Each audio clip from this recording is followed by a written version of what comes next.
Bertanya seorang sahabat kepada Nabi, "Ya Rasul, inna ahabban nas ilallah yaumal qiyamah."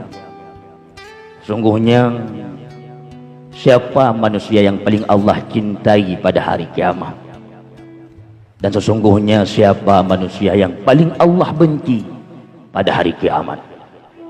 Maka Rasul menjawab, "Duhai sahabat, manusia yang paling Allah cintai pada hari kiamat itulah pemimpin-pemimpin yang adil. Dan ketahuilah, manusia yang paling Allah benci pada hari kiamat pula pemimpin-pemimpin yang zalim." Dalam hadis sahih Imam Bukhari, Rasul pernah bersabda, siapapun yang terpilih menjadi pemimpin tapi mereka tidak setia kepada rakyatnya, maka haram surga bagi mereka. Dalam hadis Imam Ahmad bin Hanbal, Rasul bersabda, siapapun yang jadi pemimpin lalu menipu rakyatnya, maka tempat yang paling layak dan patut baginya itulah neraka. Hadirin hadirat, guru-guru yang kami muliakan, sebenarnya ikon produk pemimpin itu seperti Umar bin Khattab radhiyallahu anhu. Beliau sosok pemimpin, namanya masih terpampang dalam sejarah Islam. Beliau sosok pemimpin yang tidak duduk di pendoponya. Setiap malam Umar bin Khattab, sahabat Rasul, beliau berkeliling meronda, ingin melihat keadaan-keadaan rakyatnya di kala itu, mendengar di balik gubuk-gubuk rakyat yang miskin. Rupanya Umar bin Khattab mendapati seorang ibu tua sedang menggoreng sesuatu. Anak-anaknya menangis seraya berkata, "Duhai ibuku, mengapa begitu lama engkau menanak nasi untukku?" Apa kata ibu tua tersebut? "Sabarlah anakku, sebentar lagi nasi ini akan masak." Rupanya anak-anaknya menangis sambil menunggu masaknya nasi yang dimasak oleh ibunya. Umar bin Khattab mengetuk pintu, memohon izin masuk. Karena li Umar fikir bahawa dari bunuh gemagun hanya masak-masak, maka dia memberanikan diri untuk masuk. Apa yang dilihat oleh Umar? Apa yang dimasak oleh ibu tua tersebut? Rupanya seorang ibu tua tersebut sedang membungkus, menggoreng, merebus batu-batu kerikil keras. Umar pun terkejut seraya bertanya, "Duhai ibu tua, mengapa engkau membohongi anak-anakmu?" "Wahai tamu Allah," kata ibu tersebut, "ketahuilah, sesungguhnya dari pagi-pagi kami tidak makan, kami miskin. Anak-anakku yatim, mereka berpuasa. Dengan harapannya aku perintahkan berpuasa untuk sebut dan buka puasa harapanku. Ada orang dermawan yang mau menyedekahkan gandumnya bagiku dan anak-anakku." Rupanya maghrib pun tiba, kami berbuka dengan air putih, tidak sesuatu apapun yang kami suapkan dalam mulut kami. Maka untuk menghibur anak-anakku yang sedang kelaparan, Tuhan pegah ba anak-anak long sabasiat, anak mutuah janjan masak bumak dagun. Tapi karena memang mereka begitu lapar, dalam tidurnya mereka terbangun seraya bertanya kembali, "Duhai ibuku, telah siapkah makanan yang kau hidangkan? Selalu aku membohongi anak-anakku. Ketahuilah tamu yang tidak diundang malam ini, pemimpin aku, pemimpin kita, Umar bin Khattab itu zalim. Umar bin Khattab itu tidak perhatian kepada rakyatnya. Kami miskin ditelantarkan." Tanpa sadar ibu tua tadi tidak tahu bahwasan itulah Umar bin Khattab. Berurai air mata Umar bin Khattab di kala itu. Beliau kembali keluar sampai di Baitul Mal. Dia jinjing satu karung beras gandum. Nepue atuku Umar bin Khattab. Ajudan Umar bin Khattab sibuk di kala itu. Aslam namanya. Umar, khalifah presiden kami, bahlung menteng yang tiku gandungnya. Apa jawab Umar seraya marah? Wahai Aslam, engkau ajudanku, engkau perpanjangan tanganku. Sebenarnya aku tidak bisa melihat keadaan rakyat-rakyatku, maka aku utus engkau sebagai ajudanku, perpanjangan tanganku. Tapi engkau Aslam, ajudan-ajudanku, menuntun Umar bin Khattab masuk neraka. Ketahuilah Aslam, jika ada rakyat Madinah hari ini, rakyat Umar bin Khattab lapar, orang-orang tua fakir miskin, anak-anak yatim terlantar, maka Umar bin Khattab akan ditanya oleh Allah pada hari yaumil mahsyar.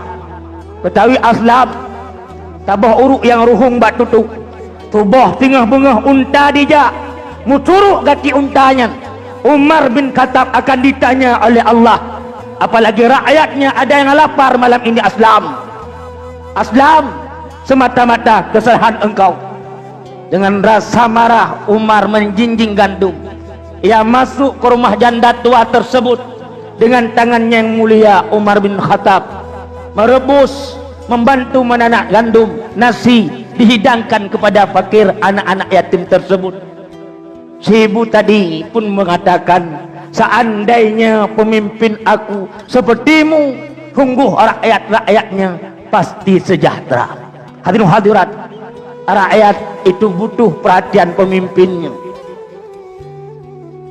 Bukan tidak butuh, sangat butuh. Aceh kaya, tapi keadaan Aceh darurat. Aceh hebat, tapi Aceh darurat dalam segala ini. SDM kita mundur. 34 provinsi, provinsi termiskin nomor 6 Aceh. Aceh kaya, penghasil emas, penghasil gas, tapi rakyatnya antri menanti gas. Ada apa? Pulau Sumatera kita dikenal kaya, tapi nomor 1 termiskin. Ada apa? Apa masalahnya? Ada sesuatu yang terjadi pada sistem pola asuh pemimpin kita. Presiden adalah rakyat, diberikan mandat, maka pemimpin negeri paling tinggi harus perhatian kepada rakyatnya. Dan presiden kita punya perpanjangan tangan, itulah menteri-menterinya. Ketika rakyatnya miskin, menteri-menteri harus cepat tanggap darurat. Menteri punya tanggung jawab. Siapa perpanjangan tangannya? Itulah gubernur-gubernurnya. Gubernur punya tanggung jawab untuk mensejahterakan rakyat-rakyatnya. Jangan sampai ada janda-janda tua menangis dalam gubuk-gubuk deritanya. Anak-anak yatim terlantar tanpa prioritas pendidikan. Janda-janda muda seumpama Kak Nur Fadilah Aceh Timur, 8 tahun beliau lumpuh dak ada tikar. Allah nane tetek kerupuk muling untuk menghidupkan Muhammad Rizki. Gubernur punya perpanjangan tangan, itu bupati. Bupati punya perpanjangan tangan, itu geci. Geci punya perpanjangan tangan, itu lorongnya. Apakah rakyatnya tidak terdeteksi? Sejauh mana perhatian kita kepada rakyat? Kullukum ra'in, kalian semua itu pemimpin, kata Nabi. Wa kullukum mas'ulun an ra'iyatihi, dan setiap pemimpin akan dimintai apa yang dipimpinnya. Wa allaisa li insani illa ma sa'a, dan bahwa sungguh manusia tidaklah memperoleh kecuali apa yang mereka usahakan. Wa anna sa'yahu sawfa yura, kemudian usaha mereka akan Allah perlihatkan di hadapan mereka. Jika banyak kebaikan beruntunglah, jika banyak keburukan celakalah. Tsumma yujza'u jaza'al awfa, kemudian Allah membalas dengan balasan yang paling sempurna. Hadirin hadirat, guru-guru yang kami muliakan, mulailah hari ini menanam benih-benih kebaikan. Karena setiap benih kebaikan yang kita tanam akan melahirkan benih-benih kebaikan yang lebih banyak daripada benih yang pertama. Al-Quran memberi jawaban, man ja'a bil hasanati falahu asyru amsalihah. Barang siapa berbuat satu kebajikan, maka Allah membalasnya 10. Jikalau gajah mati meninggalkan gading, seyogyanya kita manusia mati meninggalkan budi. Hadirin hadirat, peka sosial hari ini, khususnya orang Aceh, seandainya kita semua berfikir akan agama kita, apa yang diperintahkan oleh Rasul kita, Sesungguhnya kepekaan sosial ini tidak akan mundur. Maulud tip-tip ura tak peringati. Tetapi kadang-kadang apa yang diperintahkan oleh Rasul kita kurang mengerti. Maulud pegat baju beraya perlu menghidupkan, mengenalkan kepada generasi siapa itu Nabi. Tetapi oleh Maulud benar dua. Pertama perubahan, kedua perbaikan. Harus ada perubahan pada umat-umat Muhammad itu sendiri. Dari akhlaknya, moral, kepekaan sosial, semua harus ada perubahan mencontohi Nabi yang sedang diperingatinya. Harus ada perbaikan dari segi ibadahnya, karena umat Islam mundur karena mereka mundur dari segi ilmu pengetahuannya. Kepekaan kita hari ini makin lama makin mundur karena memang mungkin terlalu banyak asupan makanan yang terisi diproses oleh usus-usus pencernaan kita, sesuatu yang dari haram, maka membuat mata hati kita menjadi benak dan kotor, sehingga perasaan ini pun tidak ada rasa kasih, berkurang rasa sayang karena sesuatu yang kita konsumsi bukan sesuai dengan tuntunan Nabi. Maka mari dalam waktu yang singkat kita ingin menumbuhkan rasa kepekaan kita. Jangan sampai ada sesuatu yang kurang dari umat Islam ini sendiri.